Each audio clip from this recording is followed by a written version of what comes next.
même si vous n'avez jamais foulé ses pavés, Senlis vous évoquera vieille pierre et noblesse à l'abri des forêts d'Ermenonville, d'Alatte et de Chantilly. Sous-préfecture de l'Oise, elle est située à 40 km au nord de Paris. Ici, les dynasties royales ont pris souche, des Mérovingiens aux Capétiens.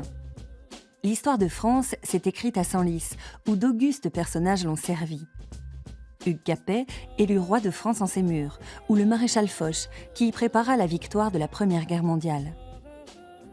Abbayes, hôtels particuliers, musées, monuments et vestiges sont la marque de cette ville picarde, de même que la plus petite cathédrale de France, riche de la plus ancienne représentation du couronnement de la Vierge et d'une magnifique flèche de 78 mètres de haut qui servit de modèle aux façades flamboyantes du XVIe siècle. Ces trésors et ces histoires vont nous être révélés par Jean-Marc Popinot, l'homme qui fait parler les pierres, Alexandrina et la troupe des figurants, gardiens de l'esprit du cinéma, Marie-Bénédicte, qui sait tout de Séraphine Louis, dite Séraphine de Senlis, figure de la peinture naïve, et Kalina Raskin, la biomimétiste qui veut réconcilier la nature et le progrès. L'histoire de la ville commence au 1er siècle après Jésus-Christ. Elle se nomme alors Augusto Magus. Jean-Marc Popinot, membre de la Société d'histoire et d'archéologie de Senlis, emmène ses élèves sur les vestiges d'un site antique. Alors, est-ce qu'il y en a un parmi vous qui sait quelle est l'origine de Senlis? C'est un oppidum gaulois? Un oppidum gaulois, pas du tout. Il n'y avait pas de Gaulois ici. On a fait des fouilles archéologiques pendant des années et on n'a jamais trouvé le moindre petit bout de céramique gauloise ou de témoin de cette époque. En fait, Senlis est une ville qui a été fondée par les Romains. Un siècle après la conquête, on a décidé de construire une ville neuve. Il n'y avait rien. S'il y a un oppidum gaulois, il n'était pas ici. Et vous, est-ce que vous savez d'où vient le mot arène? Parce que le sable, ça s'appelait arena. Le sable, en latin, s'appelait arena, absolument. Et quels étaient les combats qui étaient organisés ici, les spectacles, Hector? Des combats de gladiateurs? Des combats de gladiateurs? Eh ben, sans doute pas.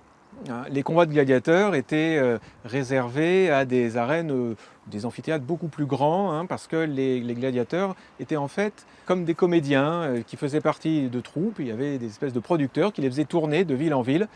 Ils étaient très entraînés, ils avaient un matériel coûteux, et donc il ne s'agissait pas, primo, de les tuer à chaque représentation, et secondo, d'aller dans les petites villes comme ça.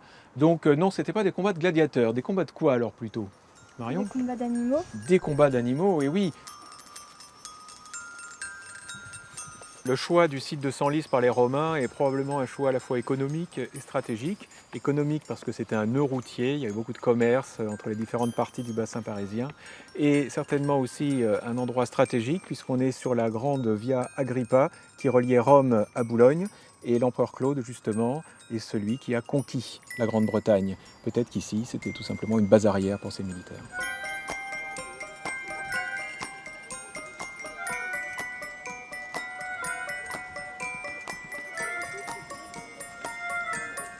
Par où on est passé tout à l'heure, vous avez pu voir, bon, c'était un petit peu acrobatique, mais ça permettait de faire venir la foule jusqu'ici.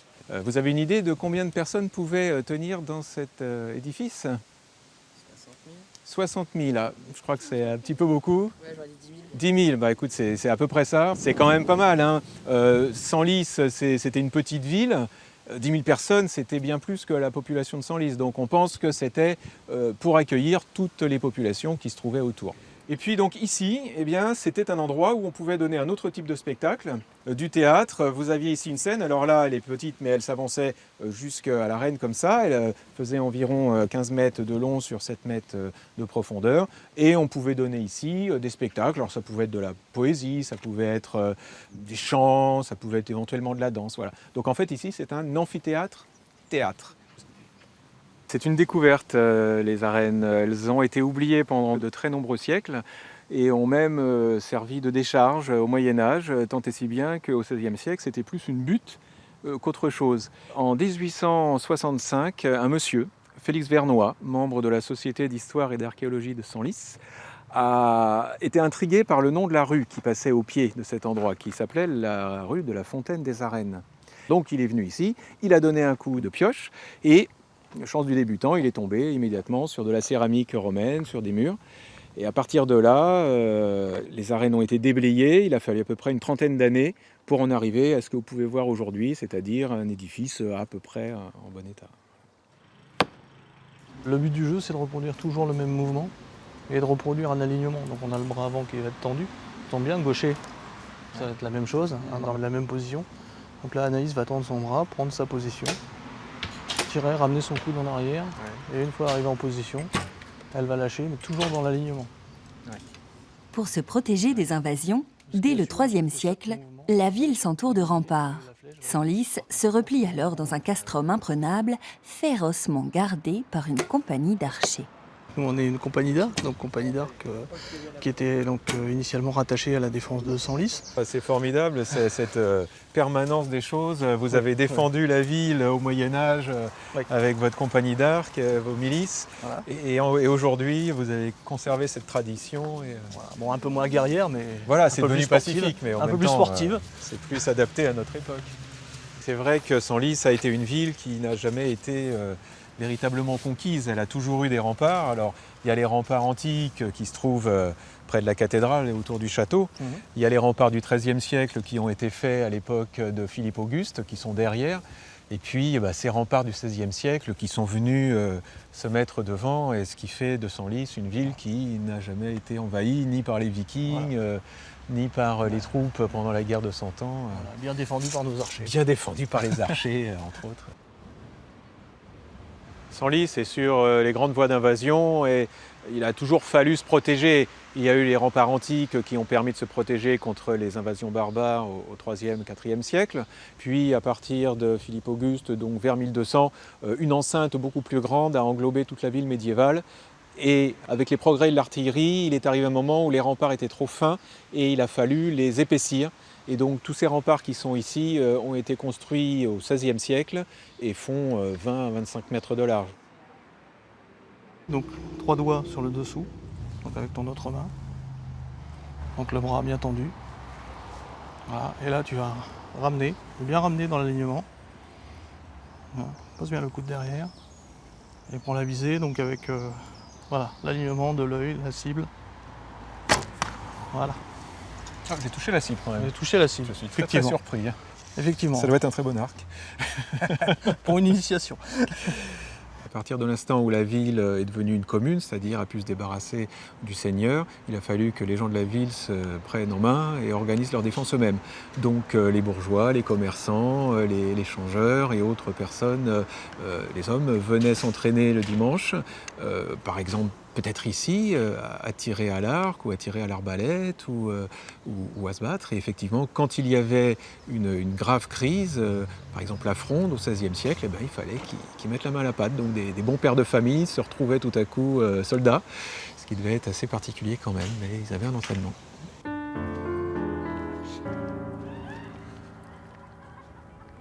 Depuis les remparts antiques, Jean-Marc invite Gaël sur les ruines d'un donjon. Un paradoxe plane encore entre ces murs. L'élection par acclamation d'un roi, premier de la dynastie des Capétiens. Nous voilà au pied du donjon. Alors c'est un endroit qui est complètement interdit au public parce que ce n'est pas aménagé, donc c'est dangereux. Et donc c'est pour ça que c'est fermé.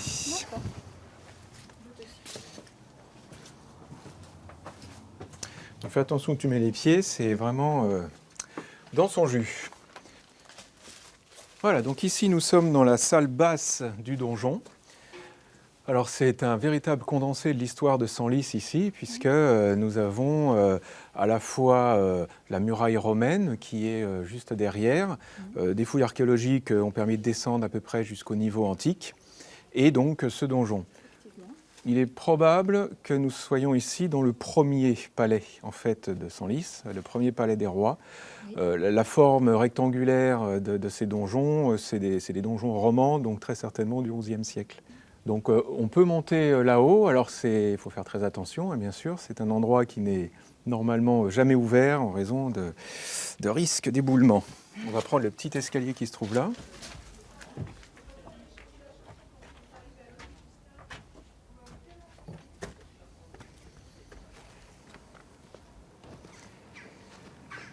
Donc, nous voici au sommet. Alors, tu étais déjà monté ici? Non, jamais, c'est la première fois. C'est impressionnant, hein, c'est un lieu qu'on a l'habitude de voir et sous cet angle-là, c'est complètement inédit. Le donjon a été arasé, il était beaucoup plus haut, il faut l'imaginer de la hauteur de la tour de la cathédrale qui est juste derrière. Mais on parle souvent de l'élection du Capet, ça s'est passé ici? Oui, il a été élu, alors c'est curieux de dire ça pour un roi, il faisait partie d'une famille de seigneurs très puissante et un jour, le dernier des rois carolingiens, qui s'appelait Louis V d'Outre-mer, qu'on a surnommé plus tard le roi fainéant, aimait venir à Senlis pour chasser dans la forêt, aux alentours, et puis il est tombé de cheval, et puis il est mort. Et donc les grands du royaume se sont réunis à Senlis, sous la conduite de l'archevêque de Reims d'Albéron, et ils ont cherché qui pouvait succéder à ce roi Louis V d'Outre-mer. Et leur choix s'est porté sur le comte de Senlis, qui s'appelait Hugues Capet. Et il a été proclamé en 987 roi des Francs. Ce personnage, Hugues Capet, est quand même assez extraordinaire parce qu'il a marqué énormément l'histoire de France et même d'Europe, puisqu'il est à l'origine de la dynastie qui a fourni le plus de rois de tous les pays, 37 rois, pendant près de 800 ans. Et il y a même encore aujourd'hui des Capétiens qui sont sur des trônes, comme en Espagne. Et pourtant, on ne sait vraiment rien, ou quasiment rien de lui. Par exemple, où est-il enterré ? Il y a beaucoup de fantasmes qui circulent à Senlis là-dessus. Il n'est pas à Saint-Denis, dans la collégiale de Saint-Denis, comme la plupart des rois. Est-ce qu'il est enterré dans ce palais qu'il affectionnait particulièrement, ou dans un autre palais, ou ailleurs dans Senlis? Le mystère reste entier et alimente beaucoup les conversations des passionnés d'histoire.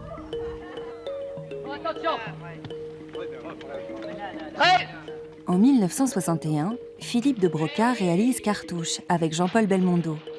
Jacques Demy, entouré de Catherine Deneuve et Jean Marais, choisit en 1970 Senlis pour des scènes extérieures.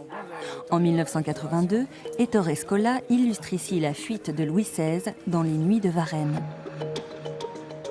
Plus de 100 films de 1930 à nos jours ont préféré les décors naturels préservés de la ville de Senlis aux studios parisiens. Aujourd'hui, Alexandrina Cap évoque les anecdotes cinématographiques qui ont marqué sa ville. Ils sont tous à la fenêtre. C'est le moment où ils s'aperçoivent qu'il n'y a personne dans la ville. La plaisanterie a assez duré.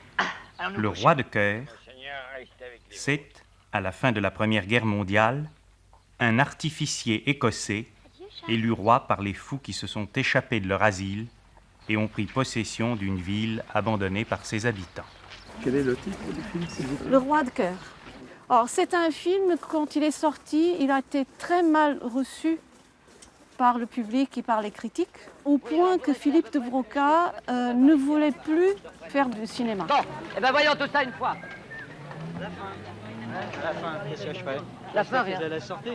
Qui? Les Écossais. Ah non, les Écossais, on reste au moment où Allen arrive et se met dans les rangs. Ah bon? Et à ce moment-là, on reprend Coquelicot qui arrive et qui vient vers les putes, et les putes qui vont aux soldats. Alors, moi, je voulais vous emmener à l'intérieur. Il y a un concert à 16h. Vous avez entendu les instruments. Donc, ça veut dire, on rentre.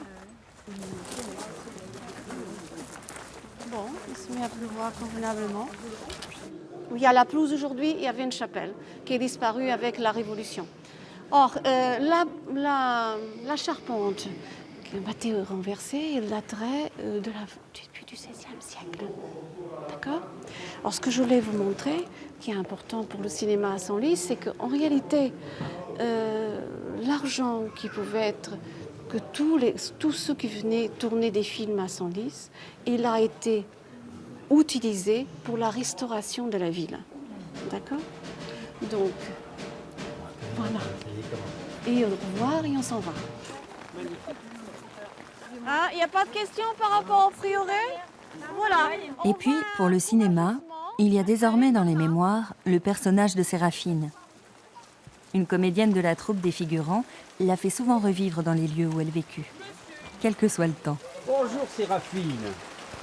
Oh, mais je vois que monsieur a acheté une de mes toiles. Ah oui. Vous plaît-elle? Elle me plaît beaucoup. Je vais vous laisser, je vais retourner à mes travaux noirs. Merci monsieur, à bientôt. À bientôt Séraphine. Merci Séraphine. Bravo. Comme vous avez pu deviner, c'était le film Séraphine Louis. Et elle est venue à Senlis en 1906. Et quand elle est venue s'installer à Senlis, elle s'est installée à l'étage dans un petit studio, on appellerait ça aujourd'hui, et elle était femme de ménage. Donc elle a commencé à peindre, elle peignait chez elle, surtout pendant la nuit. On sait que sa peinture de base c'était du ripolin et qu'elle rajoutait des produits naturels, comme par exemple, quand je dis produits naturels, c'était dès qu'elle allait chercher des fleurs. Et elle faisait des mélanges elle-même. Elle a vu quoi de Séraphine? Or, c'est une scène qui fait partie du film. Séraphine, c'est cette peintre, révélée par le film du même nom, qui a obtenu 7 Césars. Ne cherchez pas son atelier, elle n'en a jamais eu. Mais ses œuvres sont aujourd'hui au musée d'art et d'archéologie de Senlis. Séraphine, elle s'appelle Séraphine Louis. C'est une enfance finalement assez malheureuse qu'elle va avoir. Elle est orpheline très jeune. Dès l'âge de 7 ans, elle va être placée d'abord chez les religieuses, au couvent, là aussi pour faire de menues tâches. Et très tôt, semble-t-il, elle entend des voix mystiques. Ce sont ces voix célestes qui vont lui intimer l'ordre de se mettre au service du Seigneur en pratiquant la peinture. Et c'est cette enfance malheureuse finalement qui l'a conduit à exprimer autant de force dans ses toiles.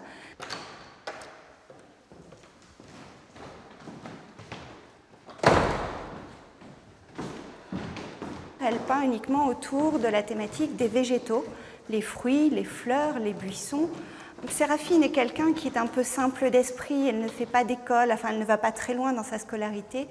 Et elle raisonne toute sa vie, même lorsqu'elle est assez âgée, comme une enfant.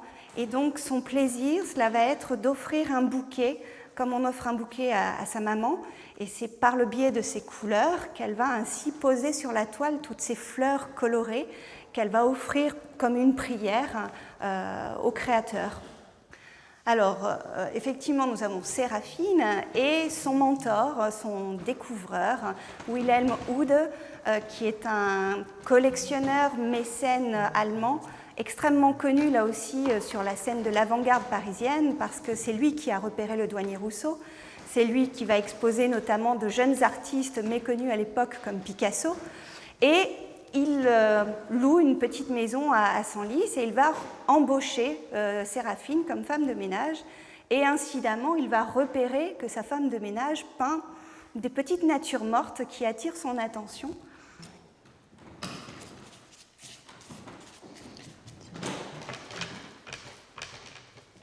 Il va l'encourager, lui acheter ses premières petites toiles.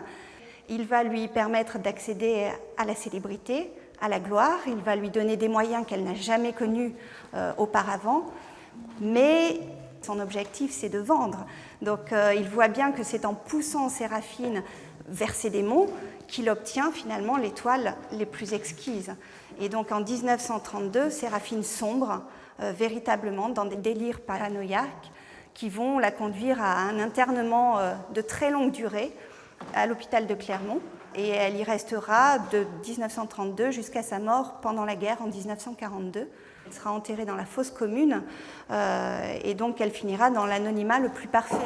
Puis la consécration viendra beaucoup plus tard, en 2008, avec le film de Martin Provost et l'incarnation qu'en fait Yolande Moreau, où là, Séraphine est connue très largement dans le monde et désormais son souvenir est impérissable.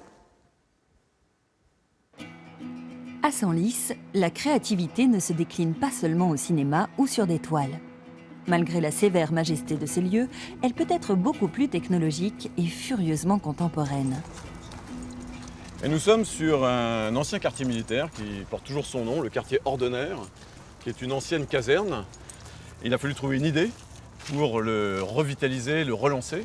Et cette idée, c'est d'en faire un centre dédié à une approche qui est très émergente, qui s'appelle le biomimétisme, qui consiste à s'inspirer du vivant pour trouver des nouvelles innovations. Et on n'est pas vraiment dans la configuration d'un centre de recherche au sens conventionnel du terme. On est vraiment sur un site qui a pour objectif de fédérer beaucoup de monde, d'être un lieu de rencontre entre des académiques, des étudiants, des industriels, des institutionnels autour de cette thématique du biomimétisme. Vous allez apprendre beaucoup plus de choses sur le comportement de la mouche par rapport à la détection de choses Ici, dans l'environnement. on parle de bio-inspiration. La ville est devenue le lieu de tous ceux qui veulent apprendre à gérer le futur. Je suis entrepreneur dans la biotechnologie et donc en me formant sur le biomimétisme, je me rapproche de cet écosystème, si je puis dire, pour aider les jeunes entrepreneurs du futur à amener leur technologie jusqu'au marché. Quand on était jeunes, en fait, on était tous des petits explorateurs en herbe. On cherchait dans le jardin les petites bêtes, les petites fourmis. Et puis en grandissant, en fait, on perd un peu cette intuition et cette curiosité. Et donc le biomimétisme, ça permet de renouer avec tout ça et avec tous ces liens avec la nature. L'atmosphère ne connaît pas les frontières, l'eau non plus. Donc le biomimétisme, c'est un peu 3,8 milliards d'années de recherche et développement du vivant sur Terre. Comment en tirer parti et comment finalement réconcilier la technosphère avec la biosphère, l'atmosphère, l'eau, etc. Les connaissances en biologie ont considérablement évolué sur les dernières décennies, que ce soit à l'échelle des molécules ou à l'échelle des écosystèmes. Ça a été permis par une progression en parallèle des techniques, à la fois d'exploration, mais aussi des techniques de manufacture qui permettent aujourd'hui d'envisager de reproduire des caractéristiques du vivant. Les compétences sont là, mais les gens ne savent pas comment les mettre en valeur, les valoriser et les orchestrer. Il se trouve que hier, on a fait la première partie de la démarche qui consiste à regarder le vivant et à voir des applications possibles. Et aujourd'hui, on fait le contraire. On a une problématique industrielle et on recherche dans le vivant des systèmes qui ont réglé ces problèmes-là. Donc là, il se trouve que pour une problématique de souplesse et de résistance de l'os, on va chercher notamment dans les œufs de coquillages ou d'animaux marins si on peut trouver des idées pour développer un produit industriel qui va permettre de renforcer l'os dans la chirurgie humaine. Le vivant nous donne des modèles vraiment remarquables. Donc on n'est pas du tout dans quelque chose de bisounours, mais quelque chose de très rationnel quand on est dans une période de rareté de ressources et de tension sur les différentes ressources dont on a besoin. Alors, pour pallier une pénurie de ressources programmées, un chercheur israélien met au point dans l'un des labos du CEBIOS un combustible propre, l'hydrogène. Ça fait à peine quelques mois on commence à accueillir des entreprises comme celle qui est avec nous ici aujourd'hui, autour de Jacob Ellery. On sait qu'une des grandes promesses des énergies renouvelables demain, c'est l'hydrogène. Sauf que se pose la question de sa production, et dans production en quantité suffisante pour pouvoir répondre à nos besoins. Et donc typiquement, Green Ever, ce qu'ils font, c'est qu'ils utilisent directement une démarche et bio-inspirée et bio-sourcée, puisqu'ils utilisent des organismes vivants pour assurer cette production d'hydrogène. Maintenant, ce qu'on aimerait faire, c'est produire à grande échelle. En fait, cette expérience est le résultat d'un mélange de bactéries et de microalgues. Dans certaines conditions, l'algue réagit à cette bactérie qui améliore le processus de production d'hydrogène. Voilà, c'est la nature de ce projet. On espère pouvoir héberger ici des projets qui vont être effectivement entre la recherche académique et le développement industriel. On ne va pas avoir un site de production ici, on ne va pas avoir un site de recherche, on se place vraiment entre les deux. Aujourd'hui, plus de militaires dans cette vieille caserne, mais des officiels quand même. Une ministre pour l'ouverture d'un salon, Biomime Expo. Alain Renaudin, c'est moi qui organise Biomime Expo. J'espère que... Merci d'être là. Bonjour Gilles, ça va? Et l'idée de Biomime Expo, c'était de rassembler cet écosystème qui travaille sur la bio-inspiration et qui sont très en attente d'échanges. Parce que souvent, ils nous disent, on innovera aujourd'hui et demain en innovation de rupture si on est capable de se déformater nos schémas de pensée, y compris par discipline scientifique. Donc quand un chimiste va rencontrer un spécialiste des matériaux qui lui-même va rencontrer un écologue ou un spécialiste des oiseaux ou je ne sais quoi, ils vont se dire, mais ce problème sur lequel je bute depuis 2 ans, 3 ans, 4 ans, avec un regard différent, en m'inspirant du vivant, je vais peut-être réussir à le résoudre. On voit aujourd'hui, avec tous les acteurs industriels qui sont en train de se rassembler, avec le monde politique qui se prononce avec enthousiasme sur le sujet, qu'on est en train d'amorcer un virage extrêmement positif pour le biomimétisme en France. Merci pour avoir voulu venir ce matin inaugurer cette première édition. Il sera lieu d'échange entre industriels, biologistes, ingénieurs, designers ou financiers unis autour d'un nouveau mode de pensée, le biomimétisme, la science émergente de la 3e révolution industrielle. Senlis, en un peu plus de 2 millénaires, a vu naître une ville gallo-romaine, puis des dynasties et le royaume de France, un peintre modeste et éclatant, des œuvres de cinéma et enfin une nouvelle science. Joli palmarès pour cette ville qui ne compte plus ses trésors. comme la chapelle Saint-Frambourg, restaurée en 1973 par le pianiste franco-hongrois György Cifra. Lui a rejoint le paradis des musiciens, mais sa chapelle est toujours là, à disposition des virtuoses et des mélomanes d'aujourd'hui. Senlis est éternel.